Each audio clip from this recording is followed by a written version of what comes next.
Yo soy Josué Guillermo y hoy te voy a explicar los circuitos RC por fasores. Recordemos que un fasor viene siendo una representación de cualquier unidad electrónica. Esto quiere decir que cualquier elemento de un circuito electrónico puede ser representado por su magnitud y fase, es decir que las fuentes de voltaje, de corriente, las resistencias o las reactancias, en este caso los elementos pasivos como los capacitores e inductores, pueden ser representados por un fasor, ya sea por su magnitud y fase en su forma rectangular o polar. Para eso ahí tenemos un ejemplo, un ejercicio donde tenemos una fuente de voltaje Vs en serie a una resistencia y un capacitor.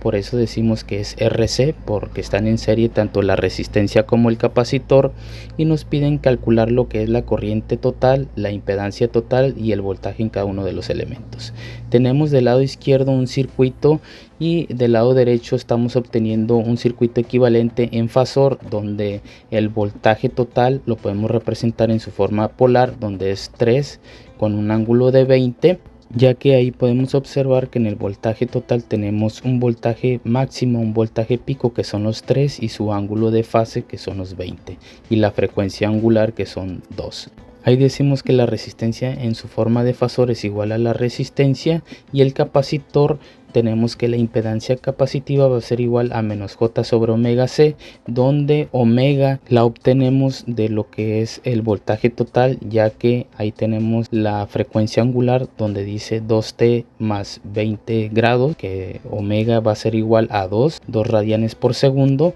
y también sabemos que omega es igual a 2 veces pi por f. Y ahí desarrollamos lo que es para la impedancia capacitiva y nos va a dar que la impedancia va a ser igual a menos 5J. Recordando que el circuito nos pide encontrar lo que es la corriente total, la impedancia total y el voltaje total. Vamos encontrando lo que es la impedancia total. Para eso hay que observar que la resistencia está en serie al capacitor y nos dice que la impedancia total va a ser igual a la resistencia más la reactancia capacitiva o la impedancia capacitiva, entonces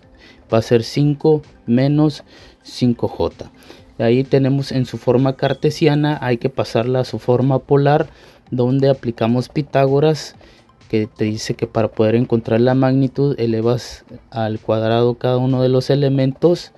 lo sumas y sacas raíz cuadrada, y el ángulo va a ser igual a arco tangente de la parte reactiva entre la resistencia, considerando lo que son los signos, y eso nos va a dar un ángulo de 5 entre 5 que nos va a dar un ángulo de menos 45, y su magnitud de 7.071 y su ángulo de menos 45. Entonces ya tenemos tanto la magnitud como la fase de la impedancia, que ahí tenemos su forma rectangular y en forma polar. Ahora vamos a calcular lo que es la corriente total. Para eso podemos emplear lo que es la ley de voltajes de Kirchhoff o la fórmula directa, donde la fórmula directa te dice que la corriente total va a ser igual al voltaje total entre la impedancia total.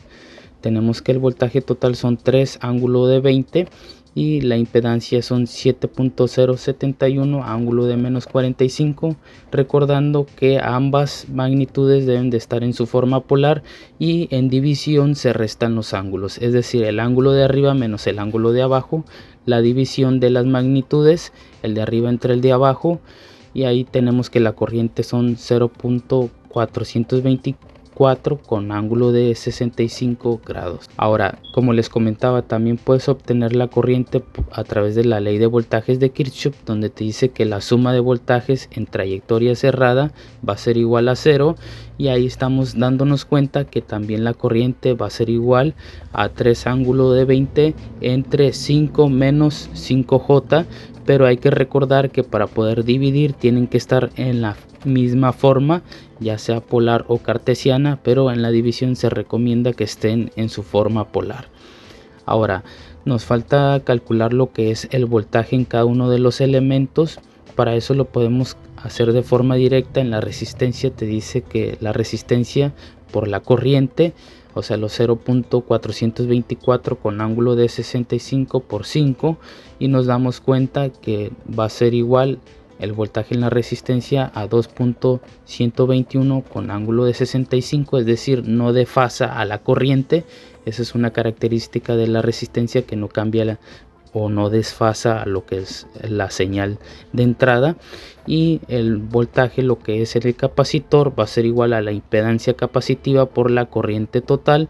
donde ahí calculamos la magnitud y la fase de la impedancia capacitiva, que su magnitud son 5 y su fase son menos 90, ya que retrasa el capacitor. Es decir, una señal entrante por un capacitor sí va a ser afectada, ya sea que lo desfase por 90 grados. Ahí tenemos que su voltaje va a ser igual a 2.121 con un ángulo de fase de menos 25.